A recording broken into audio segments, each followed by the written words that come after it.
America के राष्ट्रपति Donald Trump द्वारा ईरान और इजराइल के बीच सीज फायर की घोषणा करने के कुछ ही मिनटों बाद इराक की राजधानी बगदाद में तेज धमाकों की आवाजें सुनाई दी।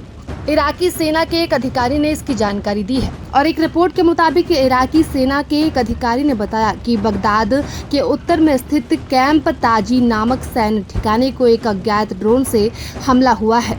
हालांकि लोकल न्यूज एजेंसी की रिपोर्ट के अनुसार इस हमले में कोई हताहत नहीं हुआ है। ये घटना ऐसे समय पर हुई जब ईरान और इजराइल के बीच पहले से ही तनाव बना हुआ है और अमेरिकी राष्ट्रपति ट्रंप की सीज फायर पहल को एक सकारात्मक कदम के रूप में देखा जा रहा था। इस ड्रोन हमले की जिम्मेदारी फिलहाल किसी भी पक्ष ने नहीं ली है।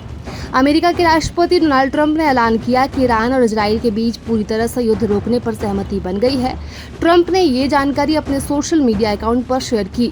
ट्रंप ने बताया कि दोनों देश अपने मौजूदा सैन्य अभियानों को अगले 6 घंटे में समाप्त करेंगे, जिसके बाद सीज फायर की प्रक्रिया शुरू होगी।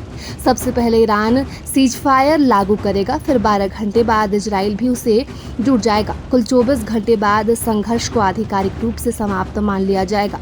उन्होंने ये भी कहा कि सीज फायर के दौरान दोनों पक्षों से अपेक्षा की जाएगी कि वे शांति और सम्मान के साथ पेश आएं। ट्रंप के इस ऐलान से उम्मीद जताई जा रही है कि क्षेत्र में स्थिरता की ओर एक बड़ा कदम बढ़ाया गया है। बता दें कि अमेरिकी राष्ट्रपति डोनाल्ड ट्रंप ने दावा किया है कि ईरान और इजराइल के बीच सीज फायर पर सहमति बन गई है, लेकिन ईरान का इस पर चौंकाने वाला बयान आया है। उसने कहा है कि ट्रंप झूठ बोल रहे हैं। इजराइल और ईरान के बीच बीते 12 दिनों से युद्ध चल रहा है। इस बीच अमेरिका ने भी ईरान पर अटैक कर दिया। उसने अमेरिका के खिलाफ जवाबी कार्रवाई करते हुए कई जगहों पर हमला किया था। ईरान के विदेश मंत्री ने कहा है कि अभी तक सीज फायर का कोई समझौता नहीं हुआ है। हालांकि इजरायली शासन ईरानी लोगों के खिलाफ आक्रमण को तेहरान समय के अनुसार सुबह 4 बजे से पहले बंद कर दे। हमारा उसके बाद अपनी प्रतिक्रिया जारी रखने का कोई इरादा नहीं है। हम सीज फायर पर इसके बाद ही आखिरी फैसला लेंगे।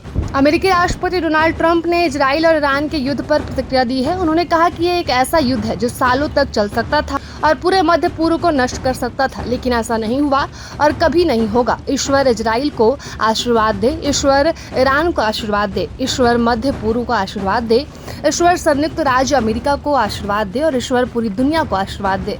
और एक रिपोर्ट के अनुसार कहा जा रहा है कि इसमें मुस्लिम देश कतर ने काफ़ी बड़ी भूमिका अदा की है। बता दें कि तेहरान कतर के माध्यम से और अमेरिका की तरफ से प्रस्तुत शर्तों पर सीज फायर के लिए राजी हो गया है। ये शांति बहाल करने की दिशा में एक अहम कदम माना जा रहा है।